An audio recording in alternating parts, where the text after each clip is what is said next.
first you'll get paid for what you do, then you'll get paid for what you know. And if you get there, eventually you can get paid for who you are. Deal with the consequences of your actions. Me and you and most men are fully aware that we make certain choices in our life, and when we make those choices, sometimes they're hard forks that alter our life in one way or the other, and that's just the way it is, and that's the way life is going to be now, and it's irrevocably changed. So was it worth it? Maybe. If something good comes out of it, then I'm glad it happened. So I've just got to enjoy the ride, I guess. I can't sit here crying every day, can I? So that's why I'm fighting so hard.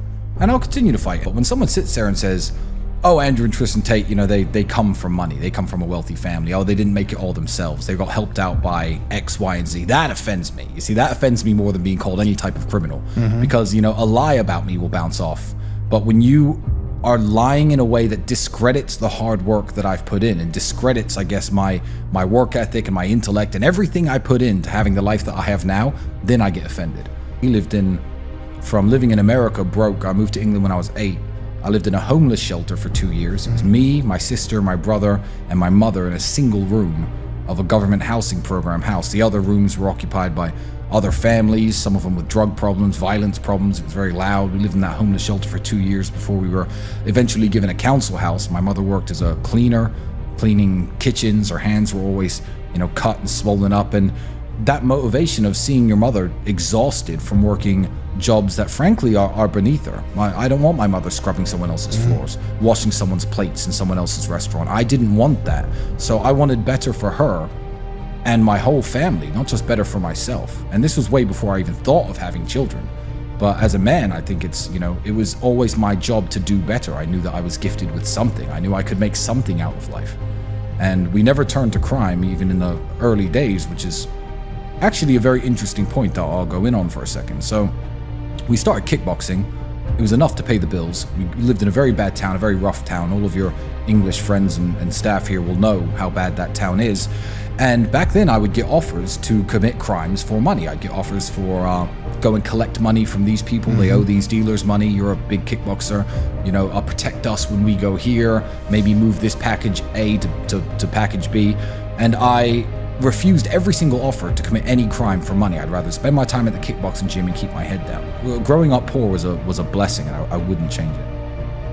Well, every conversation my brother and I have ever had when we were broke somehow revolved around money, and we've run many businesses that did well for a little bit, then failed.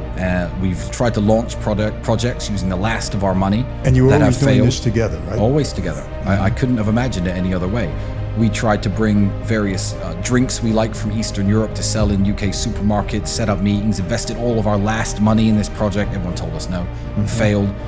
We had this idea once to set up a system where people could run, remember those competitions, or win a vacation, text this to this number. We tried to middleman that and allow other people to run text competitions on a premium rate phone line that we set up. And we set it up and tried to market it, lost all of our money. Once again, we were broke eating ramen noodles. So we've tried everything. I mean, we've done all sorts of failed and successful businesses over the years.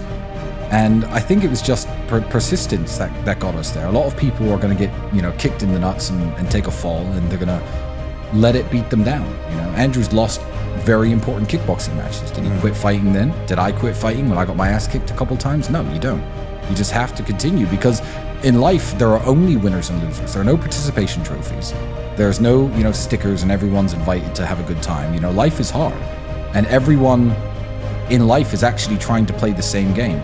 If you're a sportsman, you like racquetball, I've heard, for example. Yeah. There's a small pool of people who play racquetball, and you have to compete within that pool to be the best, and maybe you become the world champion. There's a small pool of people who compete at kickboxing, professional soccer, and the bigger the pool is, the more difficult it is. Well, life is the only game where every single one of us 8.1 billion people is trying to play the exact same game. And the same game is, there's only so much money in the world. There's only so many resources. There's only so much happiness. I'm going to try to provide for my family as best as I can. And whether people say money's not important or is important, everyone's part of this game. So winning is very difficult.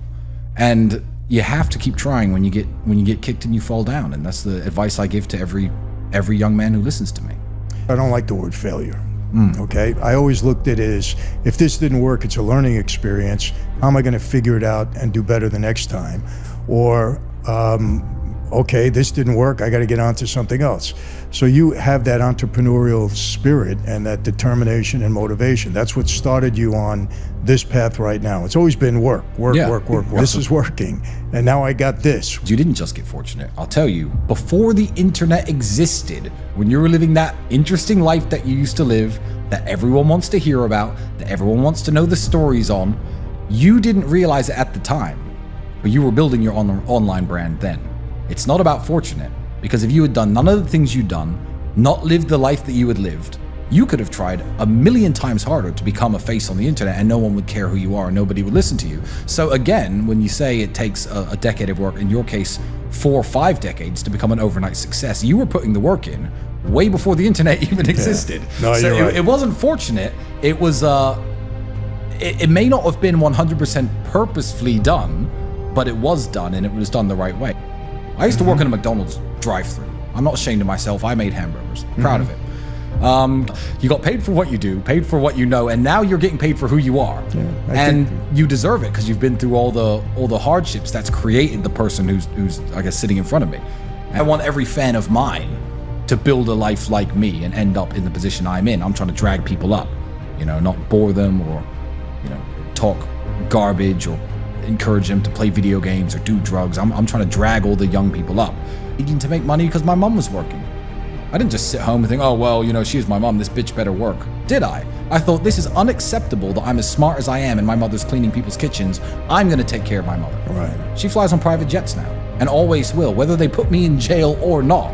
It's in God's hands. And like I said, they can't make me care. They can't scare me. They can't bully me. They can't make me cry. They can't make me break down. They can't make me plead guilty to something I didn't do. I'd rather just go to jail because everyone I love is fine, jail or not. So, and that's, I guess, the side effect of being a hardworking, smart individual who set his life up in the right way. I ain't scared of prison.